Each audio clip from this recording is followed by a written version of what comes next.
রাজুর বাবা এখনো আসতেছে না, কিছুই তো বুঝতেছি না। এই তো মাছ হাটিতে আমরা চলে আসলাম। ভাইয়া এটা মাছ দিয়ে দেন। আচ্ছা স্যার ঠিক আছে নিয়ে যান। এই তো মাছ নিয়ে চলে আসছি। আরে ওই তো রাজুর বাবা চলে আসছে। এই যে দেখো কত বড় মাছ নিয়ে আসছি, এটা চাও রান্না করো। আরে এটা কি মাছ? মাছ তো আমি খাই না। আচ্ছা ঠিক আছে আমি এখনই রান্না করতেছি। প্রথমে মাছটাকে কেটে নিতে লাগবে। এই তো মাছটাকে কেটে নিলাম। আরে দাদি এদিকে আসো। না না আমি যাবো না। এই তো কাটা হয়ে গেছে, এখন তাড়াতাড়ি এটাকে ভাজতে লাগবে। এই তো ভাজার জন্য এখানে দিয়ে দিলাম। মা আমি তো অনেক করে মাছ খেয়ে, এই তো মাছ হয়ে গেছে, এখন তাড়াতাড়ি চল রাজু। আচ্ছা ঠিক আছে মা। এই যে এখানে বস, আর মাছ খেয়ে বল কেমন হয়েছে। মা অনেক ভালো হয়েছে। আরে মা তুমি খাবে নাকি? না না আমি খাবো না।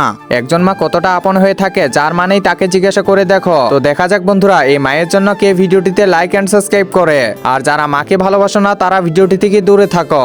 এটা কিন্তু অনেক স্বাদ করতেছে। না না তাও আমি খাবো না। আচ্ছা ঠিক আছে না খাবাতে কি করার। আরে অনেক স্বাদ করতেছে মনে হয়, তাই এমন করে খাইতেছে। আচ্ছা বৌমা আমাকে দাও। আরে তুমি খাবা? হ্যাঁ হ্যাঁ একটা নিয়ে দেখি তো কেমন করে। আরে বাহ অনেক স্বাদ করতেছে দেখতেছি।